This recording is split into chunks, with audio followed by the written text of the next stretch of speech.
Hello! Hi! Welcome to our newest addition to the Be Your Best You podcast. This is going to be our bonus podcast episodes. We have decided to release these in between our regular podcast episodes. So, Becky, tell them what it involves. Yeah, we found when we stopped recording the podcast episodes, we carried on talking and realised it could still be interesting for you to hear. So we thought we'd press record and make this our backstage bonus episode. Yeah, so we hope you enjoy. Bye! Bye! Yeah. Oh, that was a long one. That was a long one. Yeah. Wasn't it? Yeah, that bit flew by. Yeah, When you said I've been talking for 30 minutes, I was like, what? Yeah, that first part. It's like 15. I know. And I didn't get to say about my spirit guide on the ceiling, but it just didn't, it wasn't flowing because you wanted to get, well, it was the time as well, yeah, it? It was you wanted too much. To get back to the protection. I think I'll talk about that one. That can crop up. Yeah. You know, there's always there'll good be to other hold times. something exactly. back. Can't share everything, can we? But no, that was good. I mean, I just know that was such a big thing for me to let go of that I couldn't have gone on.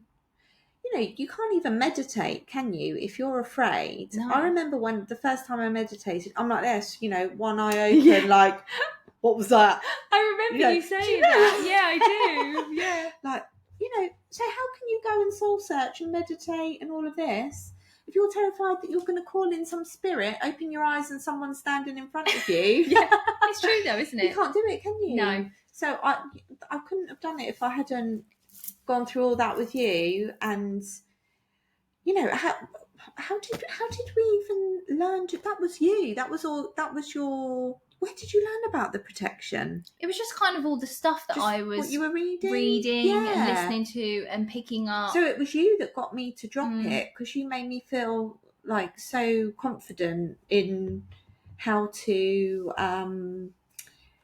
you know, deal with the whole different energies. And once I tried that, what you said to do when you're feeling like that at night, where, like you say, we would have laid there all night terrified, and you could just visualize as well. That's so powerful, isn't it? Visualizing, which I had no idea. I didn't realize. I know. I always thought, because obviously I'm a really visual person, and I'm very aware that I do use visual. Like I used to use visual stuff to do well in school, because I could see the pages of the book and remember facts. So I've always used my visual stuff.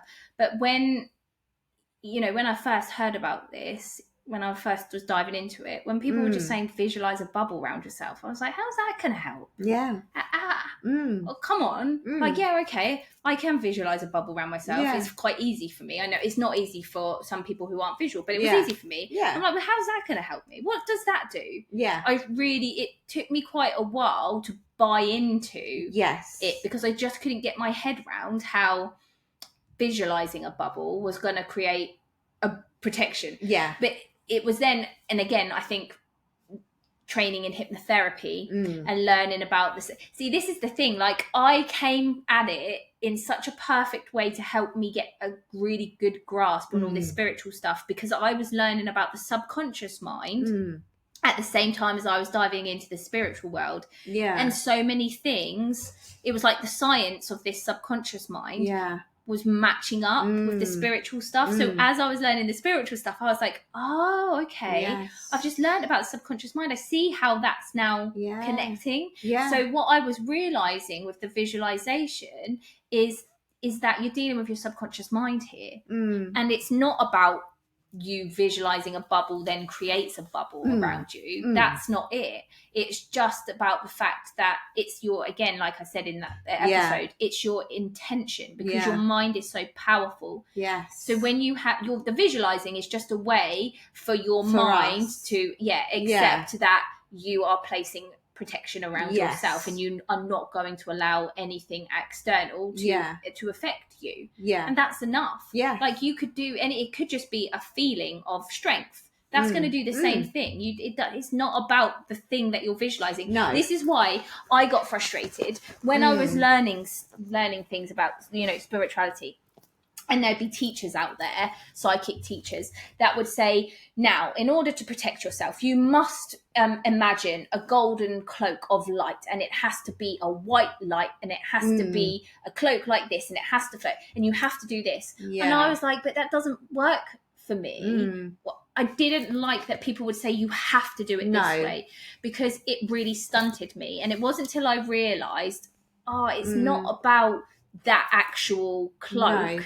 That's not the magic part. No. The magic part is what that cloak symbolises and represents to you. And that is your power. That is your intention, that you are not going to allow any other energy to affect your energy. Yeah. And then at the same time, understanding how powerful your mind is and how much control we have over everything around us, and understanding that we are just energy. Yeah.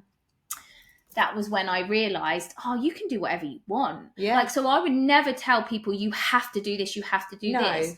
Whenever I'm teaching people about anything, it's like, do whatever works for you to give you a feeling that you are protecting your energy, or that you are in control, or that you are telling this energy that they cannot encroach your energy and do anything with your energy. Like, whatever. Yeah. It's whatever represents to you. So for me, I use a bubble. Yes, me too. You use a bubble, yeah. But I know a lot of people like using a cloak. Yeah. You know, or a lot of people like calling in a white light. Or some people like calling in a gold sparkly light. Yeah. It doesn't matter. No. It's totally irrelevant. It is. It's got nothing to do with it. It's like I told Nicole, because she loves dogs, trying to get into her mind, I said, visualise a load of dogs around you, and you're in the middle, and they're all protecting you. Exactly. They're like guard dogs. Yes, perfect. Trying to give her that like space to engage her imagination and do what, wherever that would lead her. But I knew the dogs would get her imagination going. And that's it, imagination. Yeah. Your imagination is so powerful. Your imagination is the key to your subconscious mind. Yeah. Your imagination is the language of your subconscious mind, is how you talk to your subconscious and how it talks to you. And this is where we create with our imagination. That's where the manifesting comes in. The visualization. Again, all linked. It's all to imagination. This is what I'm saying. Like, this is how I think I managed to go so quickly, so into this spiritual world, into accepting things that I would adamantly deny existed just a year or so before, because I was learning from all directions, and everything fits. Everything. You're like, oh my god, it's all connected. It all makes sense. Science and spirituality, it's the same thing. Yes. I always say science just hasn't caught up with spirituality yet. Yeah. You know, like, and they don't like to tell us about it either, do they? No. They don't like to report on it. Anything new that they discover. Empowering. If people understood the power that they have, the people in power wouldn't be able to have power over you. So true. It's mind, like, and again, I'm very careful when I start spouting stuff like this, because I'm not like a conspiracy theorist or a, with power. Angry. But I'm not angry. No. But you can see it though. Yeah, so I can clearly see it, and I just want people to know the power that they hold. There's no point moaning about it. Oh, people have power over us. Just empower you. Don't worry about that. Take it back, because that's disempowering. Yeah. Just concentrate and focus on empowering yourself. Yeah. And then you will rise up. You will empower others around you. You'll start seeing the world in a different way, and then the people that have this grip of power over us will not be able to keep it anymore, because people will keep rising up, keep realizing their power. Yes. And then we're going to have a tipping point, and then it will change. But there's no point in being angry or upset or... No, because that's going to lower your vibration, isn't it? Just focus on you. Focus on empowering yourself. You can see what's happening, but at the same time, like you say, focusing on yourself and keeping your vibration high. Yeah. You can see that they will be trying to keep us all in fear. Great way to control people, keep you in fear, isn't it? If we're all not afraid, what are they going to do with us? Exactly. We saw that so clearly with the whole COVID lockdown thing, didn't we? That first time when they shut us down, and the second time that when they locked us down. Yeah. We were all terrified. We were all scared. We didn't know what was happening, and we kind of like, we followed the rules. Yeah. But when there was like an inkling of that they were going to try and shut us down the third time, it was very different energy, wasn't it? People were going, I'm not doing this Everyone again. kicked off, didn't yeah. they? And well, it I never won't be. Yeah. And it never happened because they knew. They were like, we can't push it again. It's not going to happen again. And it's the same thing on a bigger scale with everything, like with all these, again, going back to the limiting beliefs and stuff. All these limiting beliefs that we hold because of society, because of what's been passed down from generation to generation to generations for thousands of years, we're still living with these limits. And there's been people along the way that have known the true power of us, that like have either been shut down, silenced, killed, you know, in times gone by. And it's coming out. I think it's just coming out now. I think more and more people are just sharing it. It's being felt. It's being this kind of this shift that we're seeing. And they said, didn't they, that there was some kind of spiritual shift throughout COVID. People were getting out in nature, connecting with nature, therefore connecting with a higher power. And this shift was taking place, appreciating their lives, so gratitude. Appreciating their loved ones, that they were okay, and your health, just everything was actually raising the vibration, wasn't it, getting us all into that state. So you wonder, don't you, was there a higher power at work there to bring that consciousness, would it be up throughout that, and to start making changes? Because like you said, you know, COVID was awful for so many people. I lost my mum during COVID, obviously not from COVID, but you had to experience it throughout the restrictions. We didn't get to see her. We couldn't have a proper funeral, you know. So I had. You were affected. My husband lost his granddad during COVID, right bang smack in the middle where no one could go to the funerals.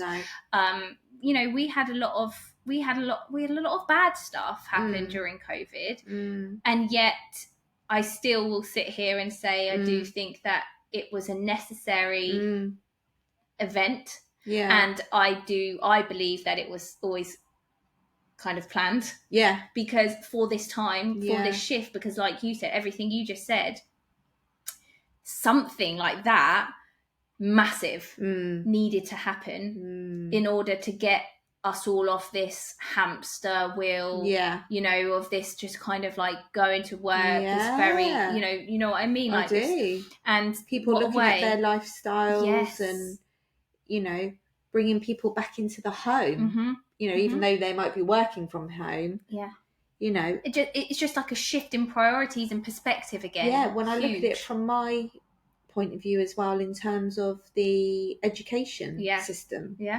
And how these kids, including mine, are coming out of school and homeschooling.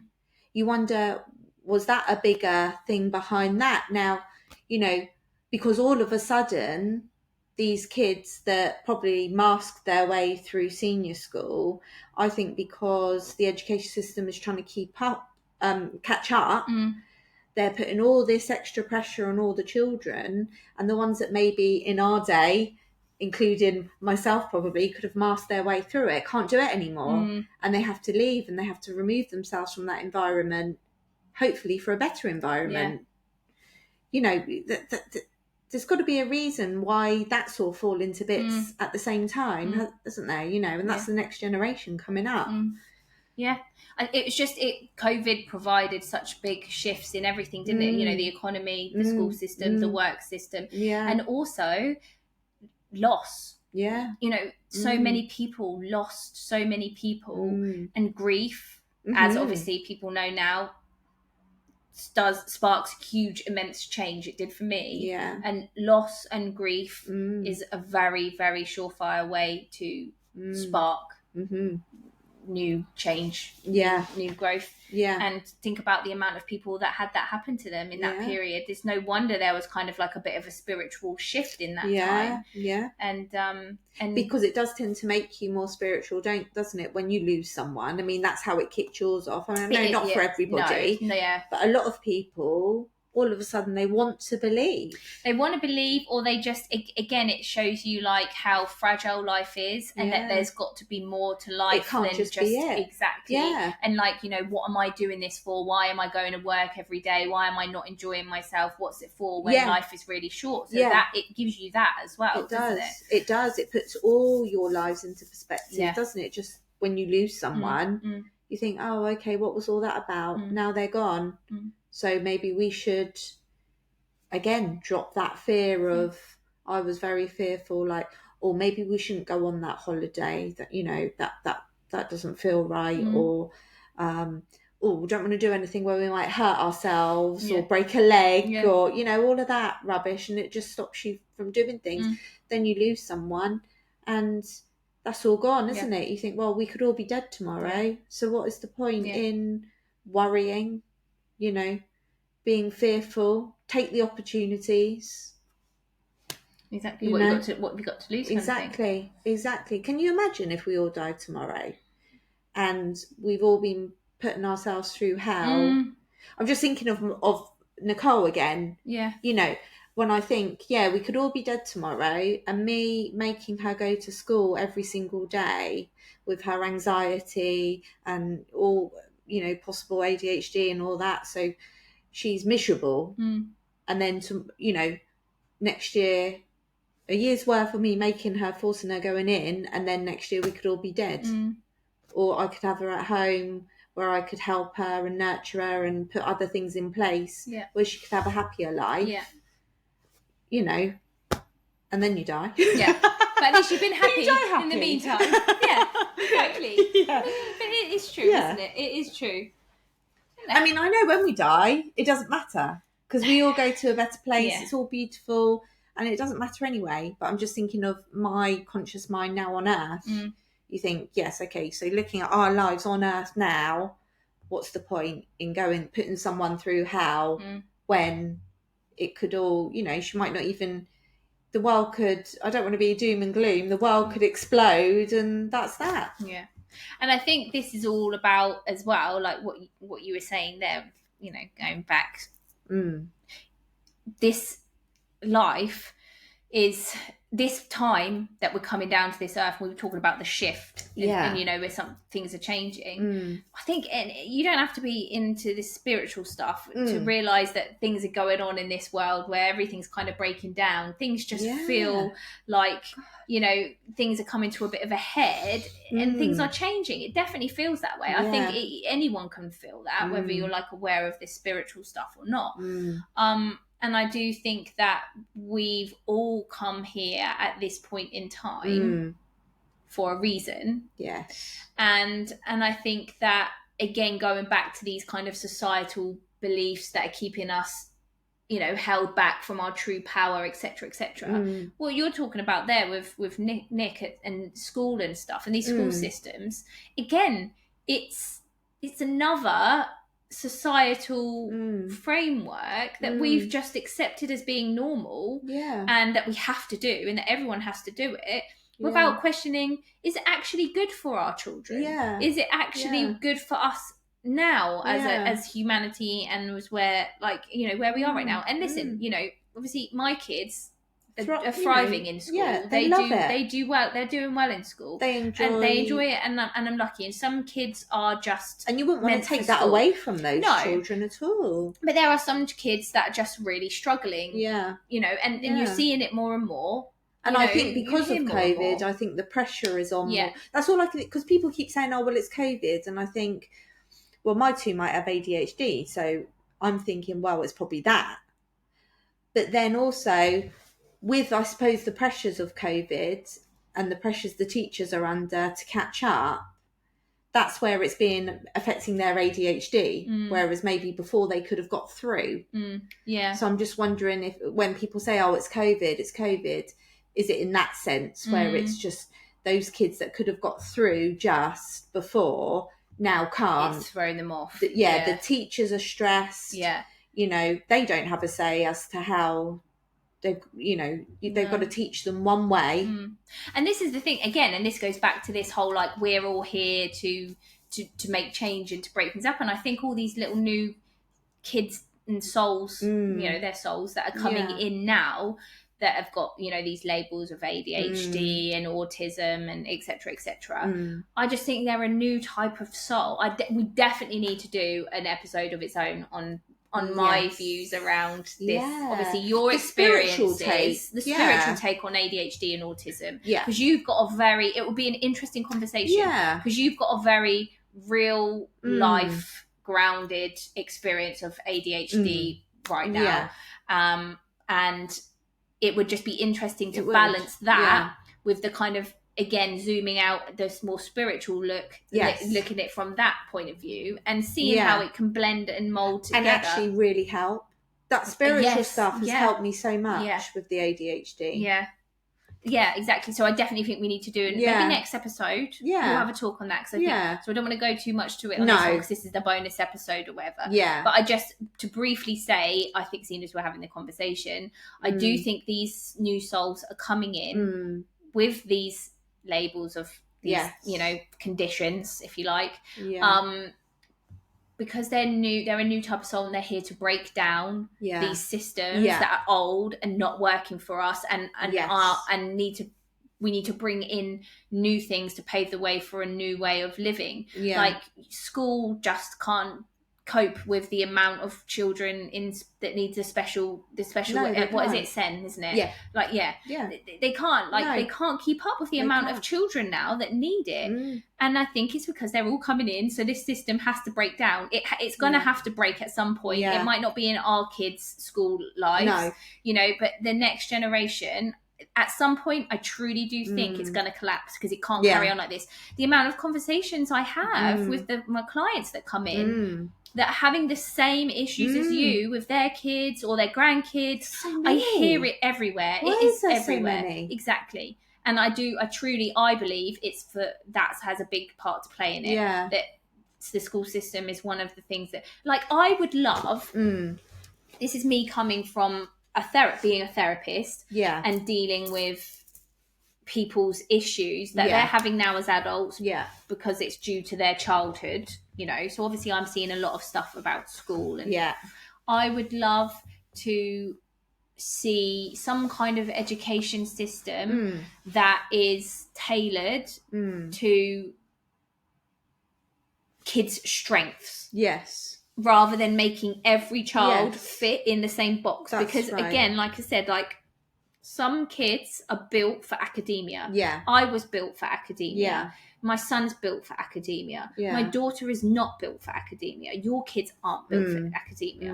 And it's really, really crap, because I see it with my kids.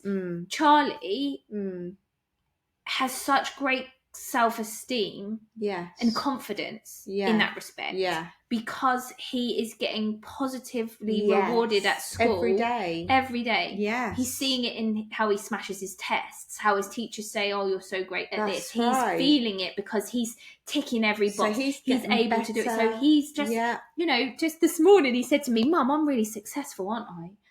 And I was like, of course, like the hypnotherapist mindset coach me, yes, you are. Because I get all like 9s in my exams. Brilliant. But then I'm also like, him. But then he did say, Sophia's not, is she? And I said, yes, she is. I said, she's got skills and talents and gifts and abilities that, Charlie, you don't have. It's just she's not academic, so they're not being displayed. Like I got I had to stop myself from getting angry at him. But it's highlighting a really important point. And then then go on to Sophia, and she had massive anxiety in year 7 going into secondary school because she couldn't do the tests. She can't remember facts. She goes blank when she's doing her exams. She struggles with maths. She can't, write things down that she wants to. She can't learn the way that they are forced to learn in school. But my God, is she emotionally intelligent? And she's so street smart, and she's so great. She's really creative. She's got so many other gifts and talents and abilities that are just being completely overlooked at school. And for her, I have had to, thank God, I have the skills and abilities as a hypnotherapist, and I know what I know, that I was able to work with her in year 7, and now she's in year 8. She's fine. Like, her confidence and her self-esteem is great, but she still comes in, and I still see her when Charlie comes in and saying, I got a 9 in my test, which I'm so proud of him for that, obviously, but I see her face and I feel her sink, and then I have to almost go and do damage control in an empowering way. You know, I'm not like mollycoddling her or I'm doing it in a different way, an empowering way. But it breaks my heart because those 2 kids have both got incredible strengths, and they can be incredible in their own ways. But coming out of the school system, Charlie's going to be nurtured and he's being fostered with all his self-esteem. And Soph's is going to come out thinking, well, I failed all of that. What good am I now? Whereas if we could have an education system that's still, for the academic kids, you know, pushes them and does that, because that's great. Charlie needs it, and he'll do a job where he goes into something that's like academic, and he needs that. That's great. But then for the kids like Soph and Nick and Harry, you know, the ones that foster their creativity, that their emotional intelligence, you know, they are the therapists. Exactly. Teach them to be the carers, like find out what their play to their strengths.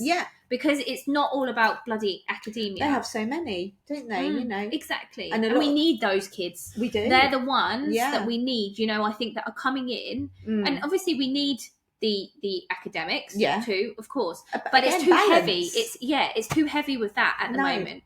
We need these more sensitive, creative types to start taking us into this new world. So you need both. But one's been squashed. One's been nurtured. So if we could nurture both, I mean, amazing. Come together, learn from each other. You know, it's how it works. How men and women come together, isn't it? It's like we're different, the masculine and the feminine. But we work. We work together. That's it. We're not the same. No, but complement each other. And I think, and again, I know it's easier said than we can sit here and be like, the education system needs to change. And I'm sure let's just rewrite this. I know it's easier said than done, but it nevertheless, this is how things change. This is how things change in history, isn't it? You know, at one point women couldn't vote, and that was just it. And you know, people were probably thinking, well, how on earth can we give one women day a vote? We should be voting. And it's not, you know, things have to happen and to get things to change, and things can change. And I just think this is one of the things that that does need to change, and that will change eventually. And I think they are considering, they're getting ready. I think this is what I'm hearing, you know, because kids are dropping out of school left, right and centre now. They can't not acknowledge the fact that kids are going to be homeschooled or just dropping out because they can't, you know, they can't do anything. These like home education places that I'm talking to are just so busy, you know, so busy. Shows you, doesn't it? It does. What's going on? Someone's got to pay attention to that and think, okay, what can we do here? You know, because, and the mental health crisis as well. You can't get into child and adolescents mental health at the moment, can you? Like, there's just, unless, because these are the kids that are coming home that have got the mental health issues. I mean, that's a whole nother crisis on its own, isn't it? The mental health service, they can't keep up. It's terrifying what they'll say. The only people that they are able to see at the moment. You have to be in a pretty bad way to be literally like on your deathbed, and then they might come round and or give you an assessment or something.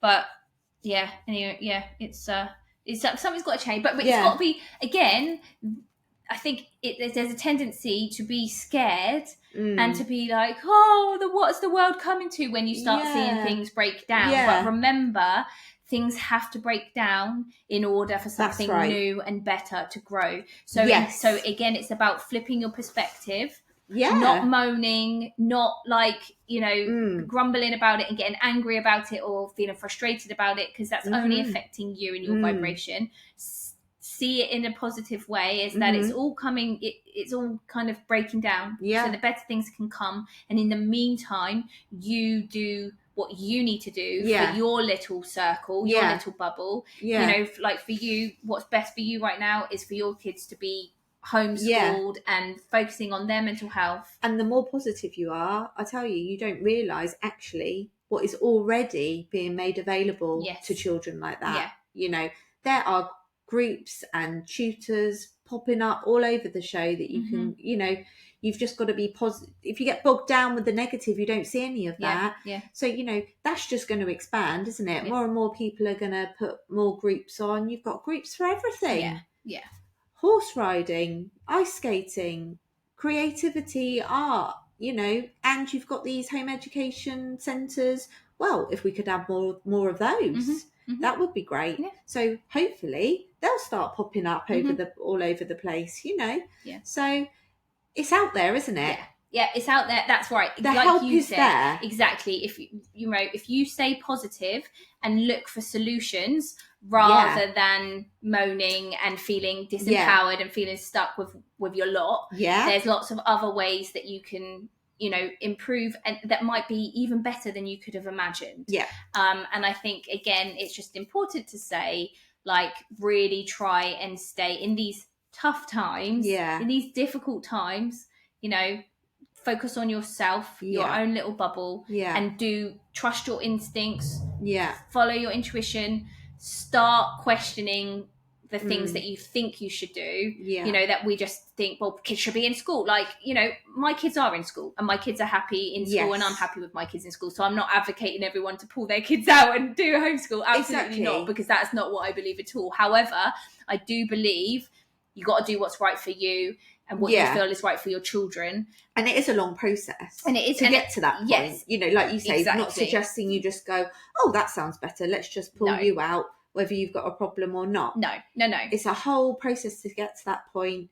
And there's we've been indoctrinated too by the school system. We have to, if you know that it's necessary, this is what happens, you have to let all that go and fall away. So everything that they have been indoctrinating us with throughout our kids' school life, and we've got us so anxious about getting them in, doing the homework, doing the reading, you know, all of that, that's really hard to let go of. So that's a process, and you can only go through that process if it's necessary, isn't it? Because it's much easier to just do what you're told than to go against everything that you've been told to do. So once you've let go of that and can embrace other things, you can look at it in a positive way, can't you? And then think, okay, well then let's build, just keep going, isn't it? It's just one foot in front of the other with a positive attitude, and trying as well to let go of all these things that you've got to, like, unlearn all these things that we've been told you have to do. You don't have to do it. And that's right. And that's what I mean, you know, like in these tough times, and it's not just about school, it's everything. Question. Well, why do I have to do that? You know, we have been indoctrinated with society to follow these rules and believe these certain things. And believe me, I was the biggest rule follower there was. But it's when you, and again, I think COVID's helped with this. It's really helped us to question, hang on a minute, does that feel right to me now? I'm being told to do this, but this doesn't feel right. It's opened a lot of people's eyes, for sure, hasn't it? And so I would just say, do that. Always question, why am I doing this? Why do I have to do this? Because if your gut is telling you to do something else, trust your gut. Obviously, you have, again, balance. There's being sensible, not just saying just go off and trust your gut. And that's why it's difficult, isn't it? Yeah, there is a balance. You know. But whatever, you'll know what feels right for you. And all I would just say is question, does it have to be this way? Do I have to do this? And that's not just talking about school, that's talking about anything that you're struggling with in these tough times at the moment. Like, do you have to work a 9-to-5 job? If you want to, that's great. But if you want to have some more freedom, if you want to have the ability to be at home with your kids, you are also able to start a business. Anyone can start a business. You don't have to have a business degree. You can do it if you want to do it. You know, like, it's all of these. That was just one thing that popped into my mind, but there's just so many things that we get on like you said, the hamster wheel. You get on it, and that's where you're just going to stay. And that's where you don't have to. And again, it all comes back to the reason we're doing this podcast. You know, be your best you. That's right. Enjoy yourself, enjoy your life. If you're just doing things because you think you have to, and you're stuck in these kind of societal hamster wheel that's get you going, and you're feeling like you're just unfulfilled and unsatisfied, question, well, why? What do I need to do? What's going to make me feel fulfilled? What do I need to do? What do I want? And then once you know that, then you can start looking at, well, what's stopping you? Where are those beliefs? Where are those limitations, whether they're societal or your own or your family's or whatever, that's telling you can't do that? And then all of a sudden it could be really enlightening, because you could just think, oh my God, there's actually nothing stopping me from doing it. And yet before, you felt like there was this massive just like no entry sign that would just say, well, it's not even considered. Not even I can't do that. It wasn't even a considered because it was just, you know, so subconsciously done. So I think that's probably a good place to end this bonus episode. I don't know how we got onto this. Oh my gosh, how did we start from talking about ghostly experiences to changing the world? Oh God, an ADHD. What's going on? There we go. Anyway, hope you enjoyed our bonus episode today, guys. And we'll see you next week for our main episode. In the meantime, have a lovely rest of the day or evening, wherever you are. And see you soon. Bye. Bye.